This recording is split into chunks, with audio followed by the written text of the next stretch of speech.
You know Stu gonna be physical with you. When you think of the Pistons, you think it's just hard work and just gritty basketball. That's just the identity you gotta have when you put on that jersey. I'm not your average breed of canine. Not a good dog, I'm bad boy for life. I set the tone, don't care about no tick. Let it be known, I get my respect. Come in the lane and see I don't bluff. If you retaliate, that's on ya. Talking pundits, I hear you're ashamed. Talking that shop, you must want this way. Tryna tell ya, put the dog palm, mess around, find out, yeah. Tryna tell ya, put the dog palm, mess around, find out,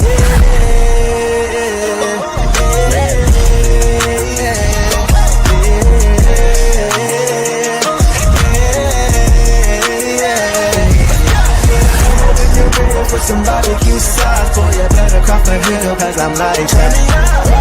When you're ready for some barbecue sauce, boy, you better crop a hill, cause I'm like that. Mess around, find out.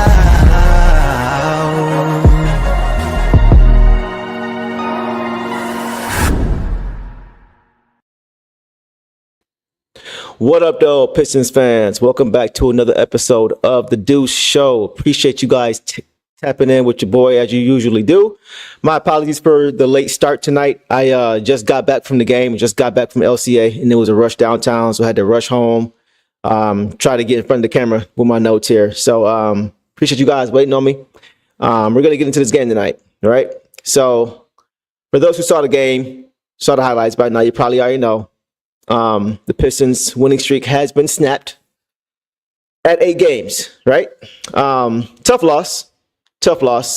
You know, it's disappointing as always, but, you know, the streak has to end at some point, right? It wasn't going to go on forever. The Pistons were going to win the remaining 23, 24 games they have left on their schedule. So, you know, I said prior to the last game against the Celtics that if the streak ended that game, that I wouldn't be disappointed as long as they didn't have a bad showing. Right, as long as they didn't get away from who they were and just got blown off the floor in an embarrassing fashion. And they ended up doing the opposite. You know, they did the opposite against those Boston Celtics. They controlled the game and they came out with the win. But tonight, the Pistons ran into a team that is frankly just better than them right now. Right? Of course, we didn't have Jaden. They didn't have Aaron Gordon. He didn't play tonight. Right? And they still were able to really do a lot of damage. And really work their game plan the way they wanted to. As far as who came back this game, Dennis Schroeder came back. He returned from his ankle injury. And Simone Fontecchio also returned from his dislocated finger. And both of those guys are solid. They weren't great, but they were okay in their return. Schroeder missed both these guys missed a few games, actually. So they, looked a little bit rusty. But they did try to play to their role as far as what we need them to do for this team. But just wasn't our night tonight. But here's what I want to say this first, guys. And I see you guys all coming in the chat. Appreciate you guys showing up. I want to say this first. There's no need to panic. There's really no need to even be disappointed, to be honest. You know, I've been watching Milwaukee now, or not Milwaukee, but Denver now. Sorry, Denver played Milwaukee last night. I've been watching Denver for a while, and they look like a team that is ready to do some damage in the playoffs. They look like a team that is ready to restore what they believe is, themselves to prominence. They feel like last year was a very disappointing season, losing to the Minnesota Timberwolves. And this season, they look like 2023 Denver.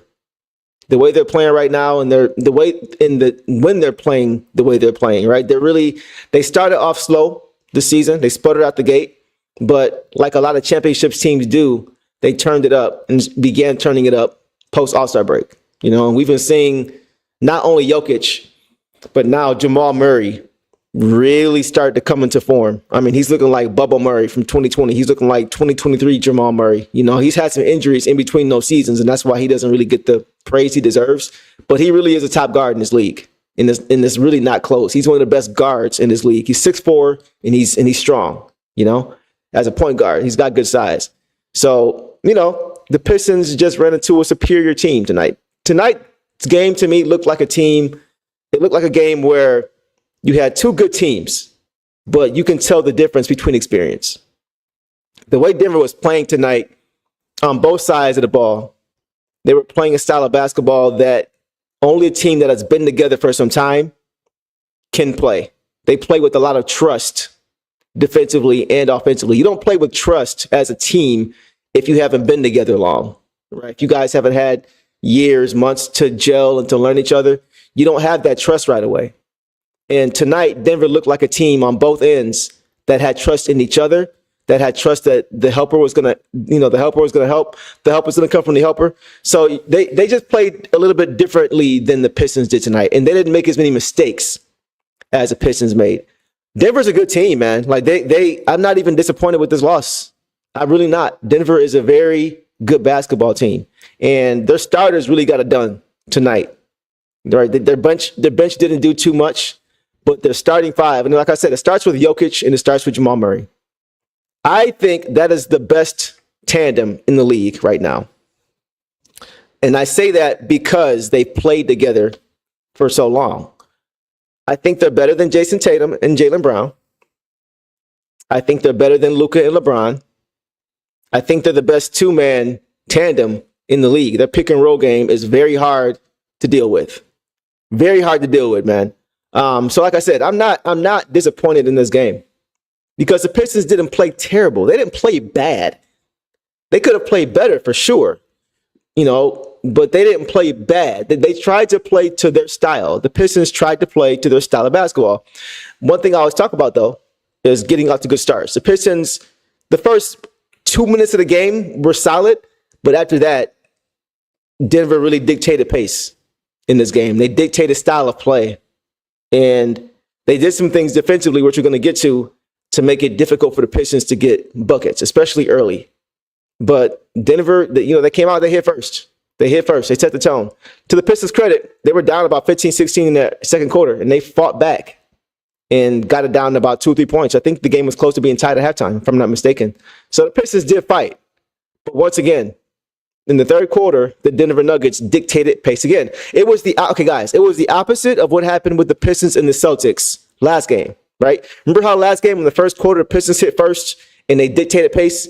Second quarter, they got away from it and they allowed the Celtics to tie it up at halftime. Third quarter, they went right back to it, to their style of play and dictated pace and built the lead again. That was what happened tonight on the flip side. Tonight, Denver dictated pace. They set the tone early with their style of play. They got up on the Pistons early. The Pistons responded in the second quarter because Denver started going away from what they did, let the foot off the gas, and the Pistons started executing better as a result. But come third quarter, Denver had the same conversation. I'm sure Coach Mike Malone had the same conversation at halftime with Denver that JB Bickerstaff had with the Pistons last game at halftime going against the Celtics. Let's get back to who we are so we can take control of this game. And that's what Denver did tonight. And that's what championship teams do. It wasn't for any lack of effort on the Pistons' part. It wasn't for a terrible amount of execution. The Pistons just ran into a better team. That's really it. And, it's you can hold your head high when your 8-game winning streak is snapped, not by the champion, but by the team that won the championship the year before. I mean, it'd be a lot to ask for this young Pistons team to beat the last 2 champions in back-to-back games. It's a lot to ask, especially after winning the previous 7, the previous 6, So there's not much to be disappointed with, guys. It's not really much to be upset about. I was there watching the game, and I saw what was happening. I saw the difference in experience and the difference with chemistry, the difference with just playing together, and the difference of having reps. I saw it. The effort was pretty much the same on both sides. It was just the execution on both sides and the experience. That's what it came down to. So I'm okay with that. I'm okay with that. Tomorrow, the Pistons have a chance to bounce back and, get back against the Nets. We'll get to that later as well. But I felt like, I mentioned it already, but I felt like the Nuggets really wanted to make a statement with this game. The Nuggets knew the Pistons had an 8-game winning streak coming into this game. And you could tell that they wanted to say, hey, you guys are good. This is cute, but we're still a championship level team. You got to beat us too. That's kind of what it felt like. And they made their presence felt early. First quarter, they had 39 points. You know what I mean? Like they just came out and they executed. The Pistons fought back, but it was a little bit too much dealing with Jokic and Murray in the pick and roll. Yeah, but the way they schemed, the things they were doing defensively. Let's get to that. So let's get to the box score, and then we'll look at what happened with this game, and we'll break it down a little bit further.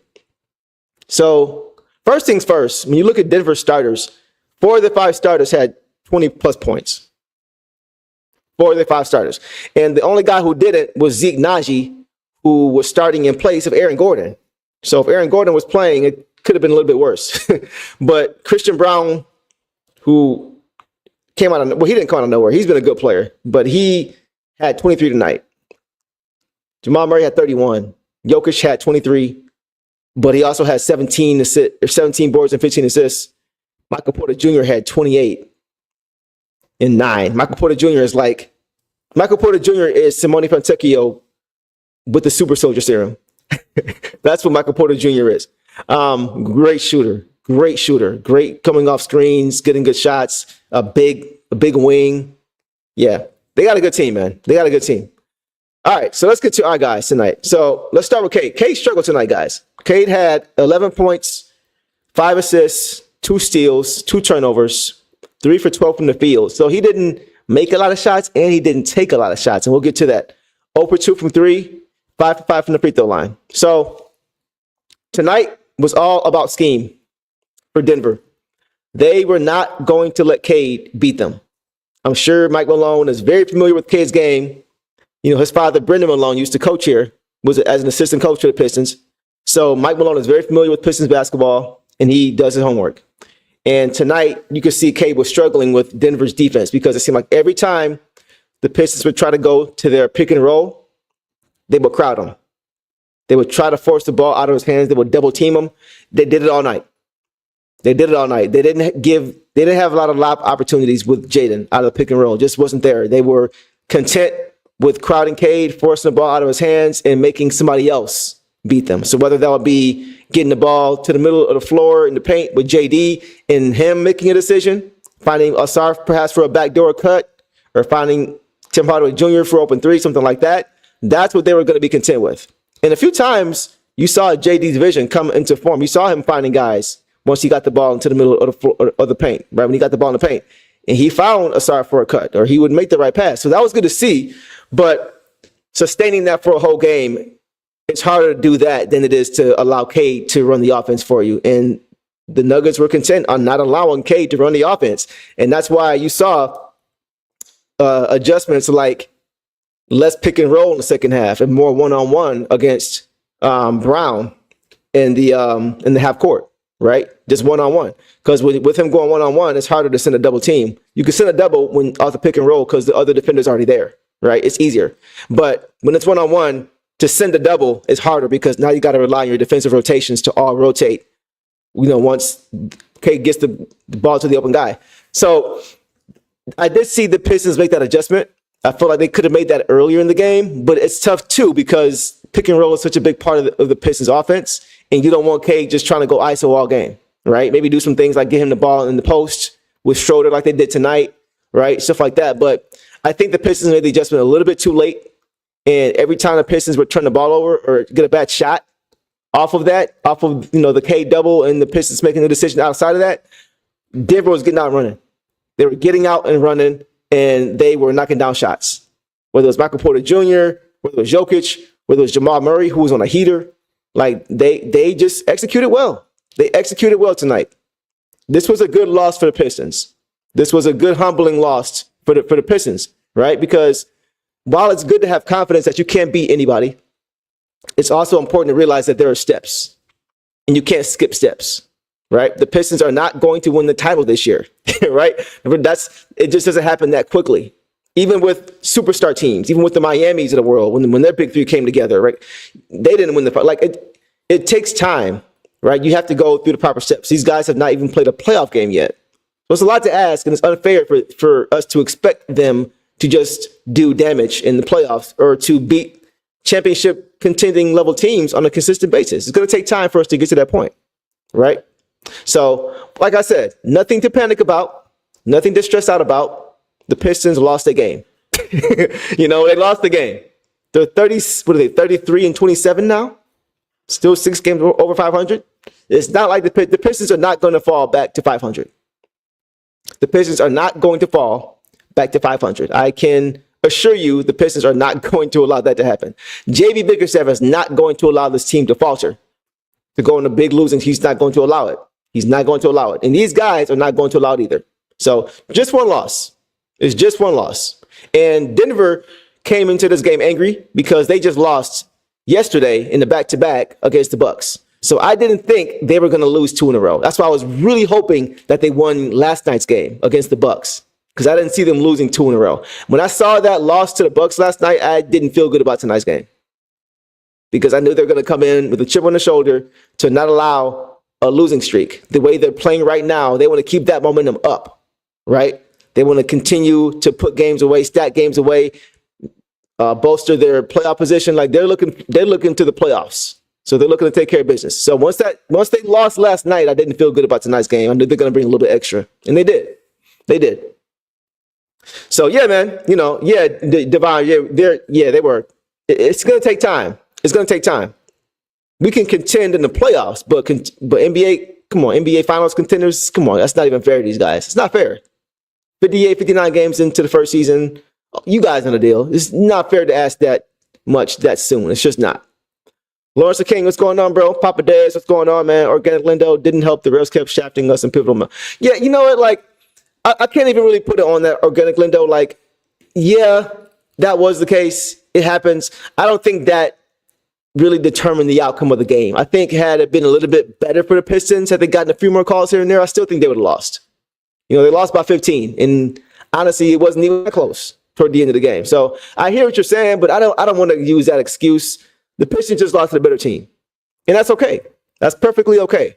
They're going to continue to lose at times to better teams, right? They are one of the better teams in the league, but the cream of the crop is still the Bostons, who, even though we just beat them, the Bostons, the Denvers, those are the types of teams, the Clevelands, the OKCs, the Memphises. That's the cream of the crop of the league right now. So the Pistons got to prove, they got to earn their stripes and prove that they can get to that point, which they will in time, but they're just getting started. Just one game. Devon says, still going to the playoffs? Absolutely. Also, Indy lost. That works. Too bad Denver didn't win. That's exactly what I just said. Too bad Denver didn't win last night. We could be in the 4th or 5th seed. Yeah. If Milwaukee would have, that's why I was really bothered by that game, because not only did I not expect Denver to lose 2 in a row, like I knew once they lost to Milwaukee, they were probably not going to do whatever they could to not lose 2, but also they lost to Milwaukee, who was tied with us in the standings. You know what I mean? So it was kind of a double whammy, them losing that game. I was really hoping they would win, but it's okay. It's just one game. Still plenty of time left. Still plenty of games left. It's plenty of time. Plenty of time. We're going to the playoffs. Nothing to worry about. I think it's a good thing for them. They are a playoff team. Yeah, for sure. Yeah, this loss was necessary. This loss was necessary. But I won't say necessary. This loss was good. It was a good loss. It wasn't a bad loss where they lost the game they should have lost or should have won to an inferior team. Nothing like that. They lost the game. It happens. Move on. All right, let's move along here, guys. Let's get to Tobias Harris. Tobias was solid. 12 points, 3 assists, 2 rebounds, 1 steal, 1 turnover. 5 for 10 from the field, 2 of 4 from 3 in 26 minutes. So, solid game. Nothing really to report. Wasn't one of his better games, but it wasn't a bad game. He was efficient. Shot the ball, got shots off when they were there. Nothing really too much to report. He was solid. Let's get to JD. JD did not have a good game tonight because JD was in foul trouble again. And I don't want to say I kind of foresaw this happening, but you have a young, athletic big going against Nikola Jokic, who is one of the most polished players in the league. That's taking nothing away from JD. But Jokic is just tough, man. He's tough against the best defending big men in the league. We saw what he did in the playoffs last year to the T-Wolves, right? Those big guys, how he just abused the defensive player of the year over and over and over and over again in Rudy Gobert. So even the best rim protectors, Bam Adebayo, struggles with him. Like, all these guys struggle with it. He can't be stopped. He can't be stopped. And sometimes when you're an athletic big, sometimes your athleticism can be your curse, because he knows that you are a pogo stick, and he knows that if he's not careful, you can block his shots. He's going to use that against you. He's going to pump fake you to death. He's going to footwork you to death. He's going to, just fundamental you to death. And he tried to do that tonight. And that's why he was able to get that triple-double. Even though it wasn't an obnoxious triple-double, it was still a strong triple-double. But he was able to do that just using his smarts. And he got JD in foul trouble. right? JD was in foul trouble. I don't want to blame the refs because it's all about identifying how the game is going to be played, right?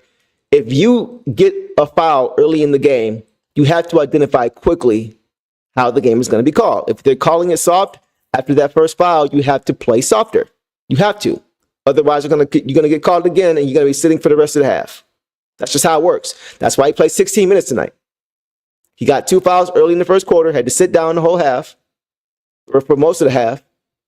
Got back in the game in the second quarter with about 5 minutes left, got another foul, had to sit down for the rest. Like, you got to be able to identify how the game is being called. You can't just continue to play the same way. That would be ideal if game to game, you could play the same way and get the same calls, but you got different refs every game.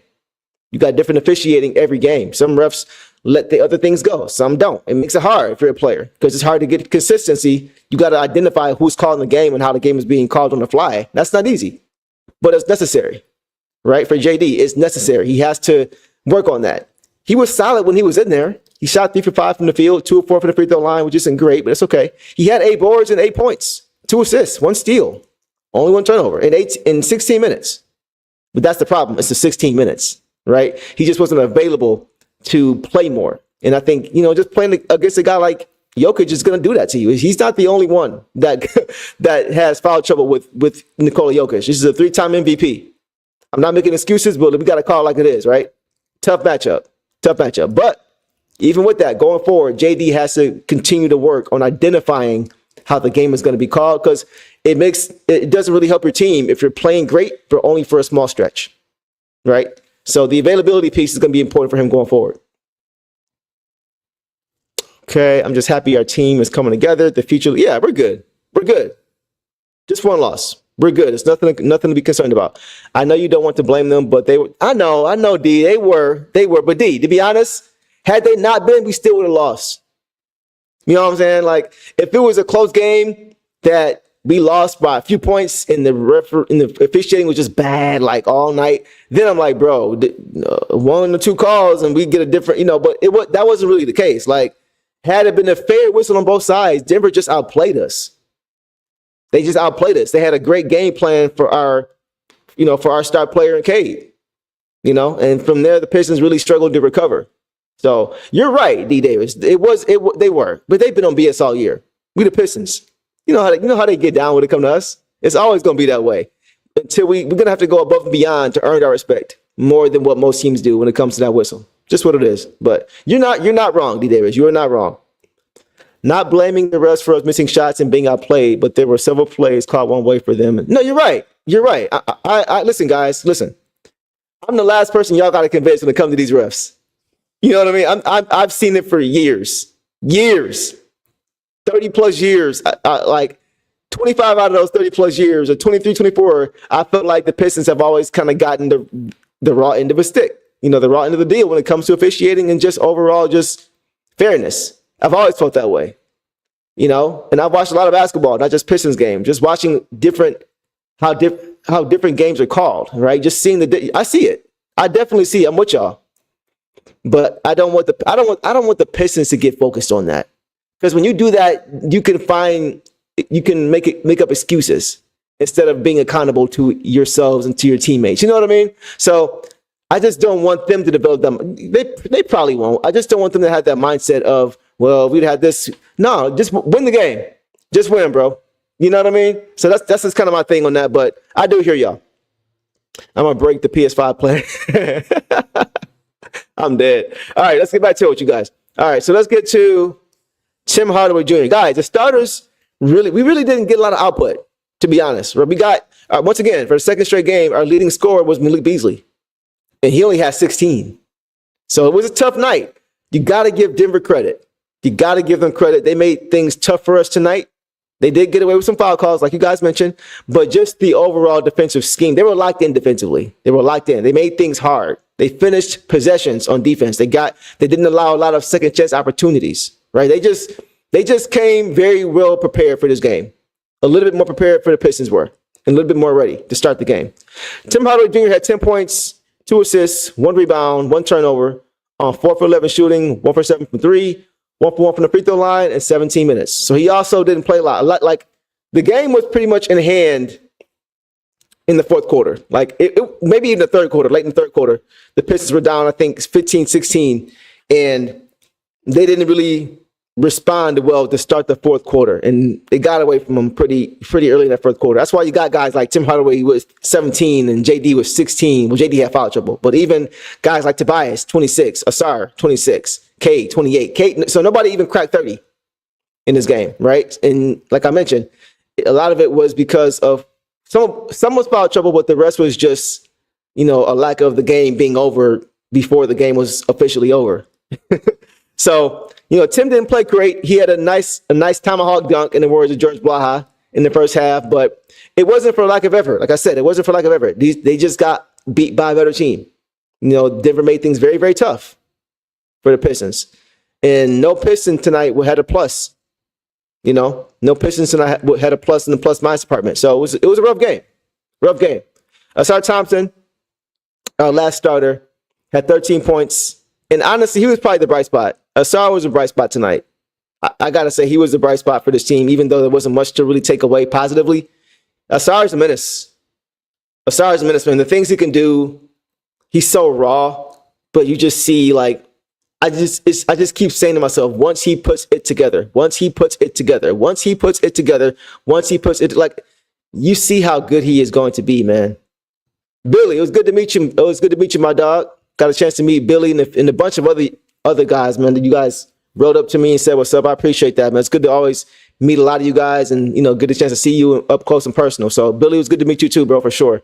But yeah, getting back to this game, and Asar, he's incredible, man. He had 13 points, 5 assists, 5 steals. 5 steals again. 5 steals in back-to-back games, guys. 5 steals in back-to-back games. Okay, 13 points, 5 assists, 5 steals, 4 rebounds, 1 turnover on 6 for 11 shooting, 1 for 2 from the field in 26 minutes. Who saw that behind the back move, lefty finish that he had? Like he still does need, and I've said this, guys, he still needs to continue to work on his ball handling. Carl, what's up, bro? What's going on, man? Yeah, it was a humbling game. Asar needs to continue to work on his ball handling. He needs to slow down just a little bit. Sometimes he gets a little bit out of control. It's like, bro, just slow down. He had so many breakaways that he could have had for layups, and most of them he did convert. But one of them, he would try to go behind his back and he'd lose the ball, and he'd give it right back. I hate those. When you turn the ball over and you give it right back, you won't even get a shot on goal. I hate it. I don't know why, because, it doesn't hurt too bad because he created the possession with the turnover. But you just don't want to give points away like that. When you and you don't want to shoot yourself in the foot when it comes to momentum, because the crowd is just waiting to explode when you turn the ball over and you get out in the break. And when you turn it over, it's just like, it just kills the momentum and it allows, Denver to get back into their flow. They can slow the game back down. The crowd is somber now. It's just one of those things that are really important from a momentum standpoint that I just hope he continues to work on, because he is a momentum shifter, right? When he's able to really get out in transition. And he created so many extra possessions. When the Pistons would miss a shot and Denver try to get the ball up the field, here comes Asar out of nowhere getting a steal. Or, he's just so good at creating opportunities on both ends. For this team, he's very good at creating opportunities, whether it's turnovers, whether he's, creating a good opportunity with a shot by cutting to the basket, making himself available. He just does a lot of good things for this basketball team. And he's a very, very talented player already. Very, very talented player. So he was a bright spot. He was a bright spot tonight. And there wasn't many bright spots, but, I just want him to continue to work on his shooting, of course, because he missed some more free throws tonight, right? He didn't shoot it well. He shot 1 from the field. One for 2 from the line isn't bad, right? But he needs to continue to work on the shooting. Most of his points now are on dives to the basket, cuts to the basket, or offensive rebounds for putbacks, or just sneaking behind the defense and getting an easy shot. So that's fine, right? But eventually, at some point, I do think he is going to need to develop a respectable jump shot, right?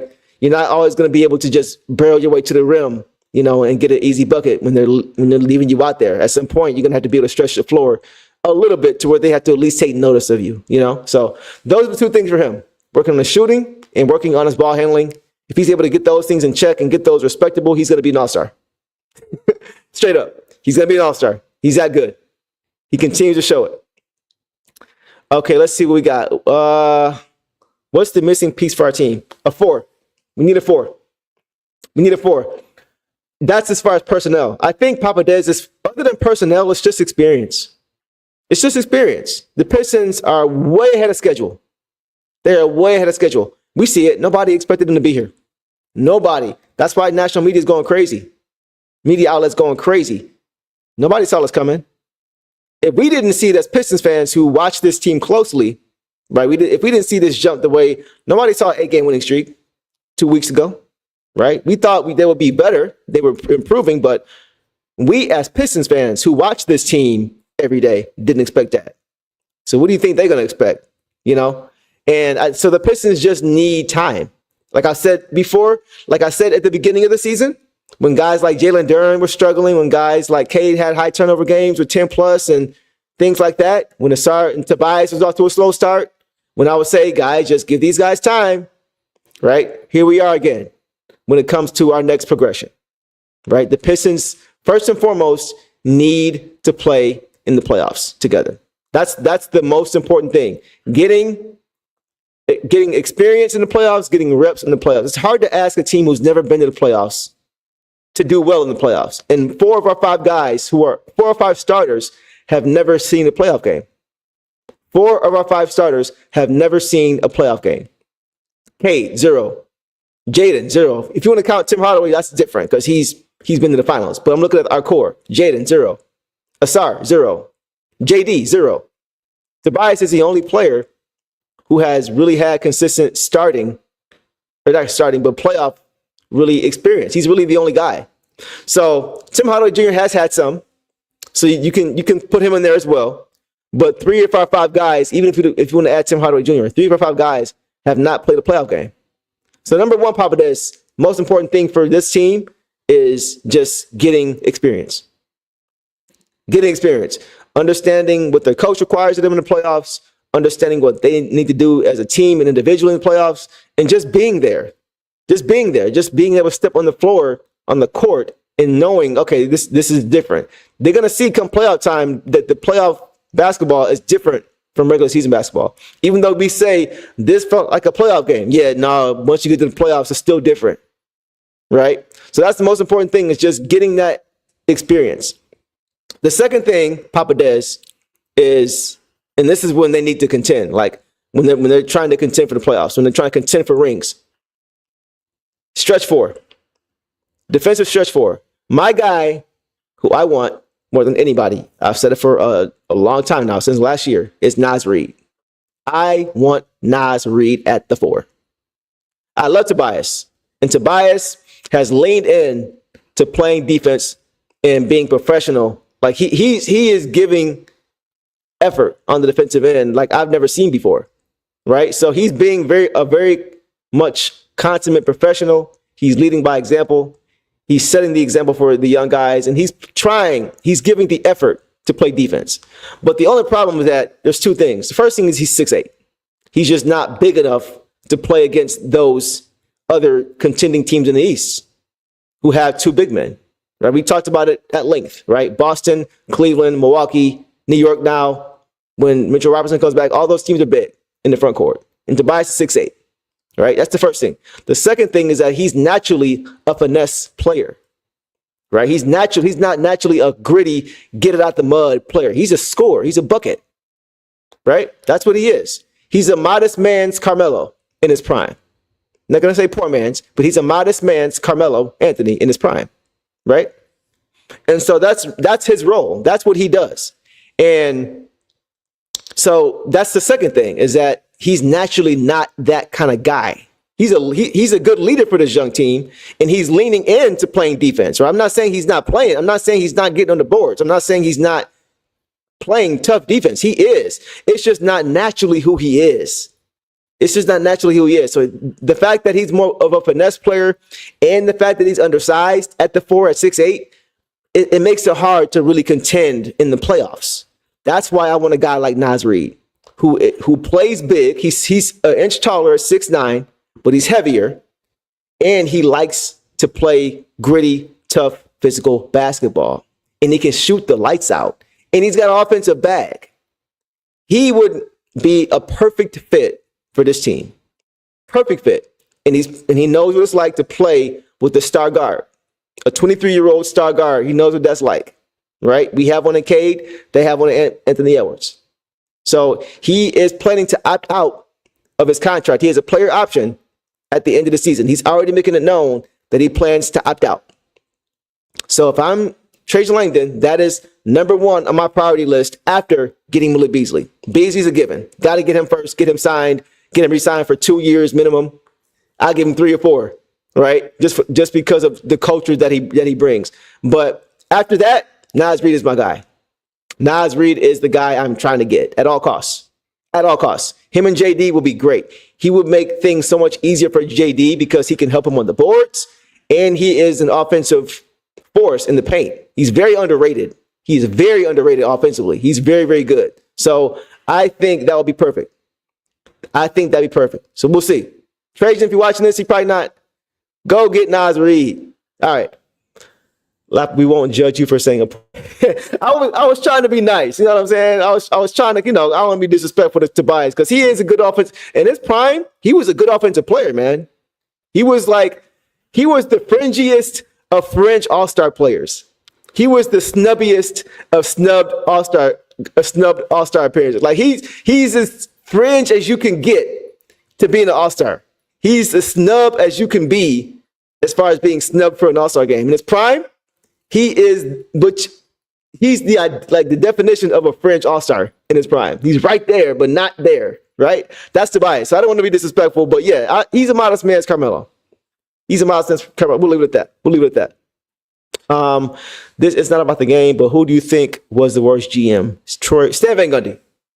Stan Van Gundy, bro. Because I will admit, I'll answer this and then we'll get back to we'll finish the box scores. Stan Van Gundy, in my opinion, because for a myriad of reasons, I'm not going to get into all of them, but for a myriad of reasons, to me, it was Stan Van Gundy. Because to me, in my opinion, he got both things wrong. He wasn't really good at anything, in my opinion, when it came to being a GM. He was a GM and president and coach. And that's just too much for a guy who's never done it before. But at least with Troy made some good draft picks, some good draft decisions. I know Killian Hayes was not what we thought it would be, right? He wasn't. He's a great kid, but he just was not worth the 7th pick in the draft. And there's a lot of talk about who actually was in charge of making that pick. I'm not going to go into it now, but I'm just going to leave it there. Troy did not have full reign to make the decisions that he needed to make. That's no excuse. That's facts. Okay. But even though Troy was not the greatest, and he was not the greatest when it came to free agency signings, getting James Wiseman and Bagley and, a lot of those guys just didn't fit what he talked about as far as having, restoring that bad boys mentality. James Wiseman is too soft for that. And I'm not trying to be disrespectful. Marvin Bagley is not physical. Neither of those guys are physical guys who you want in your front court if you're trying to reestablish, the bad boy going to work culture like we have now. Now we have Isaiah Stewart and we have Jalen Duren. Those guys are both bangers. Those guys are both tough, physical big men who are athletic and strong, or who are strong, right? And JD being super athletic. That is more so what, sounds like what Troy Weaver said he wanted to bring back, So we understand that his free agency signings were not always great. But at least he didn't miss on the draft picks. At least he didn't miss on Cade. Jalen Green was part of the equation, whether you want to believe it or not.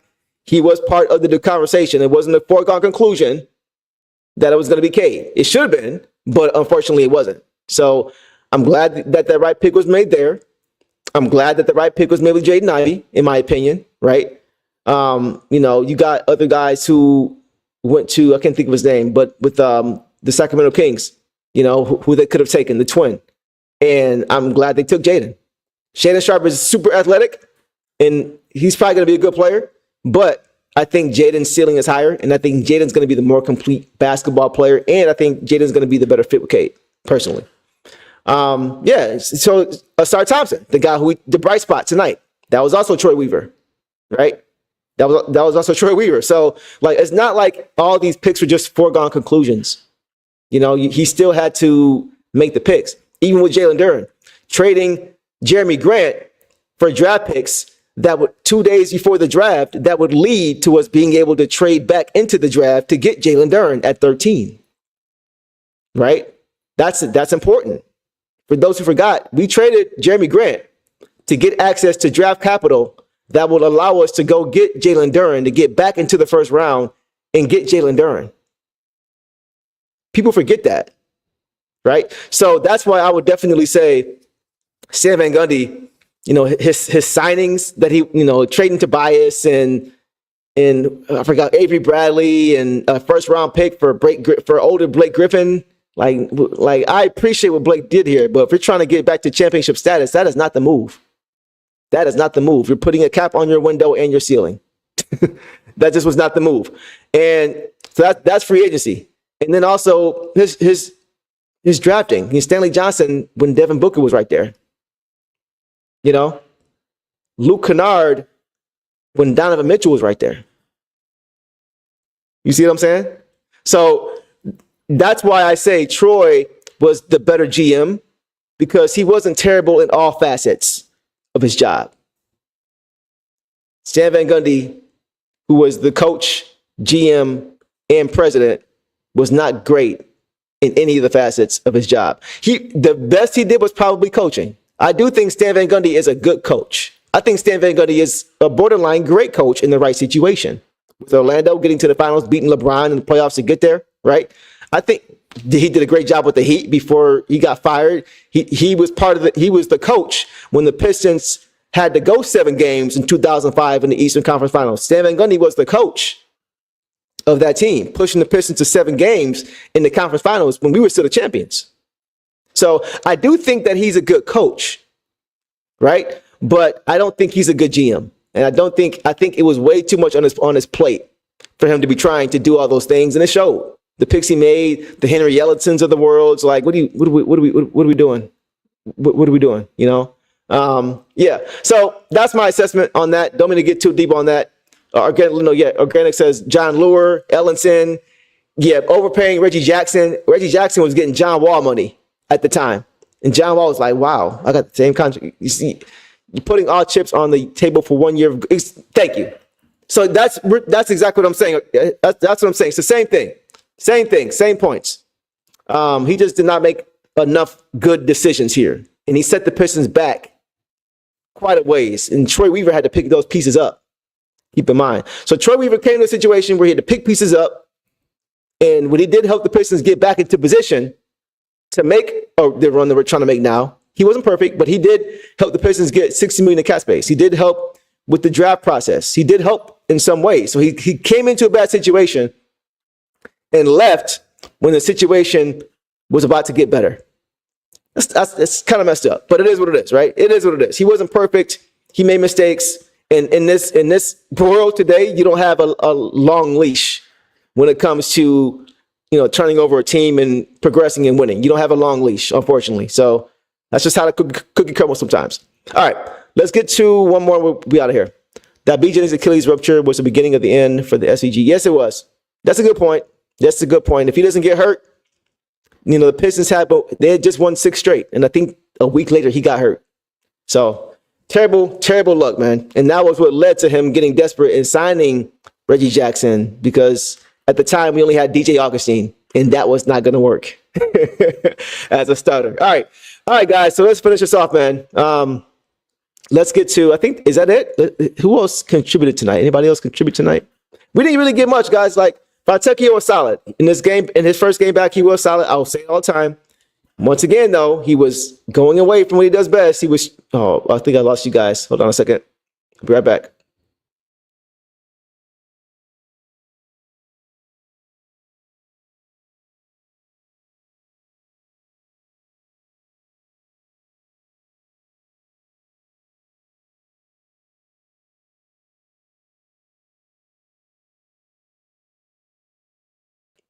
I'm back.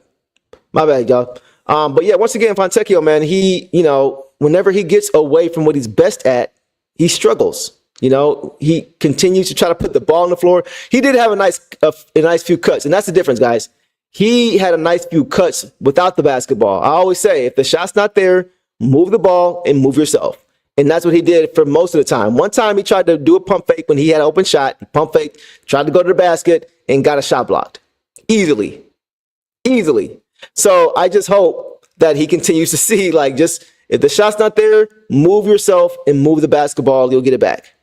Right? You'll get it back. It'll come back to you. So that was what I like to see from him. And he played solid defense. He was solid tonight. He wasn't great, but he was solid. I was happy with what I saw overall from him. He had 12 points and 1 steal. He shot 4 of 7 from the field, 1 of 3 from 3, 3 of 4 from the free throw line in 13 minutes. So he was solid. Good game. Not bad. This is game 4 or 5 with him that I talked about I would give him after the All-Star break, right? He struggled the first 2 or 3 games out the gate, and I said, I'm giving him 5 to 7 games to see if he can develop some consistency for the rest of, for the stretch run. Because the stretch run is all about just trying to get consistent and playing the same way every time and getting better and better at it and getting more and more crisp at it, right? So you don't want to be having to fumble and change lineups, too often because guys are consistent as you're approaching the playoffs. You want your rotation to be set. So that's why I gave him 5 to 7 games personally to get some consistency and show that he deserves to be part of the rotation.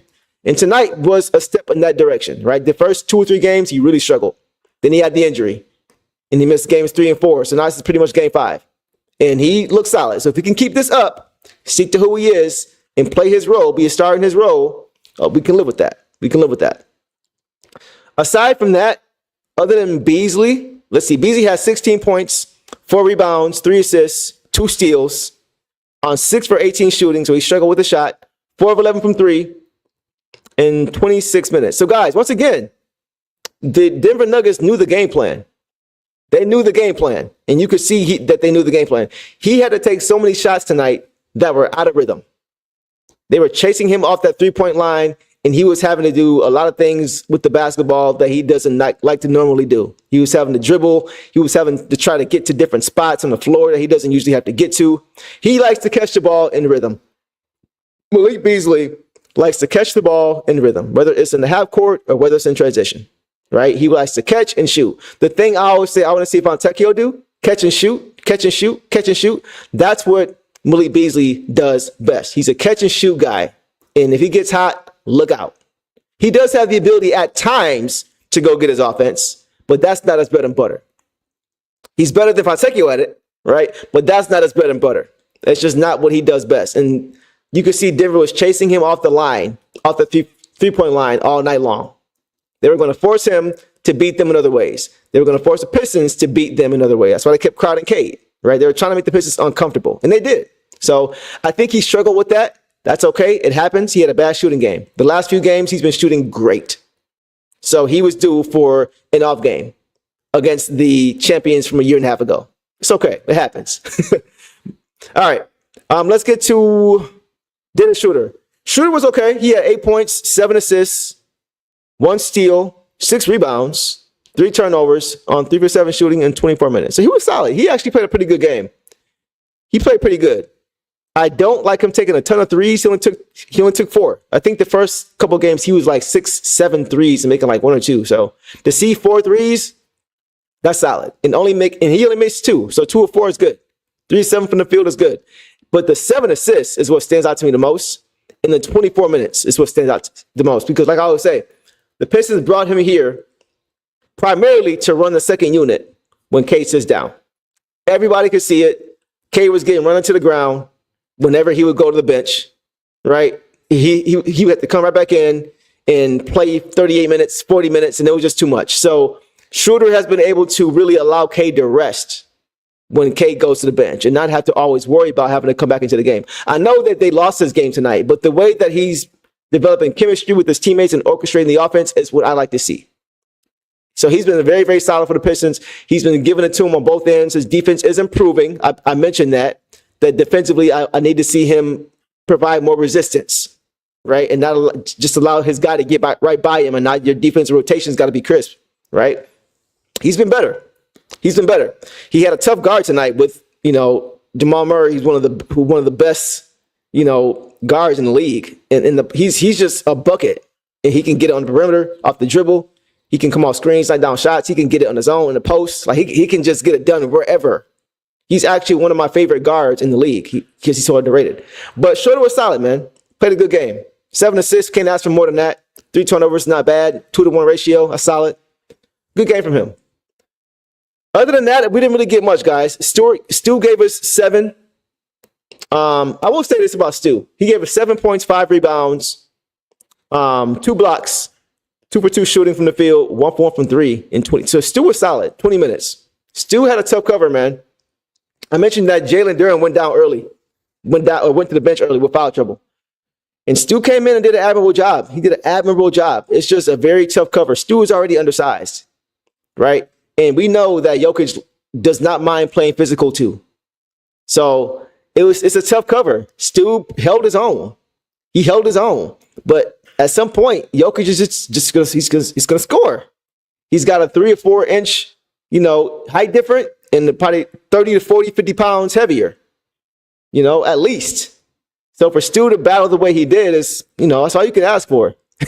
Nobody can stop that guy. So Stu was solid, but he also did protect the rim well as well, right?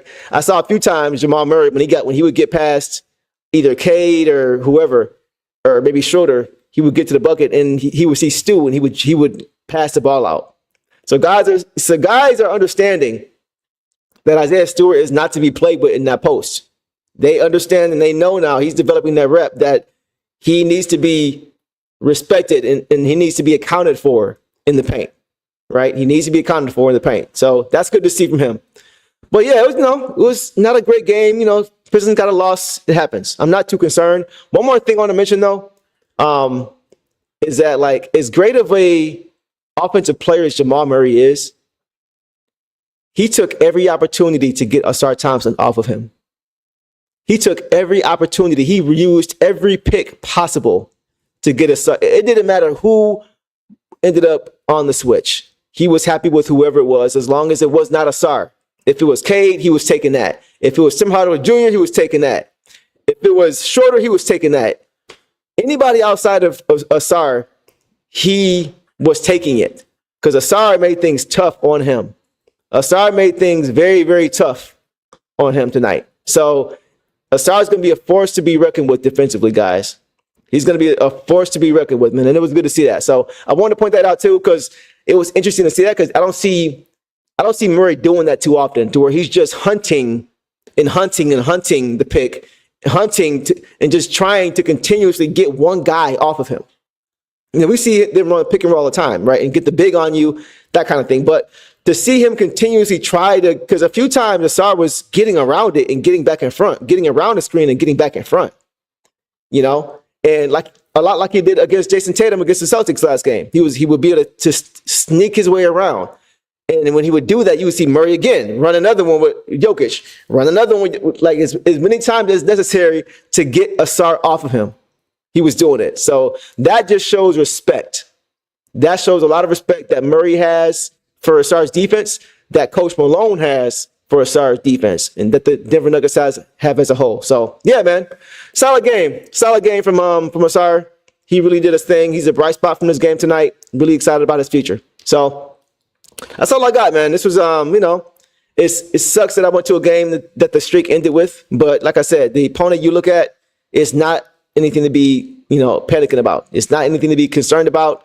It's just one loss. And the good thing is that the Pistons have a back-to-back tomorrow against a team that they're supposed to beat, right? They play the Nets tomorrow, so they can erase this one from their memory, get that bad taste out of their mouth, and get back to winning, hopefully starting another streak.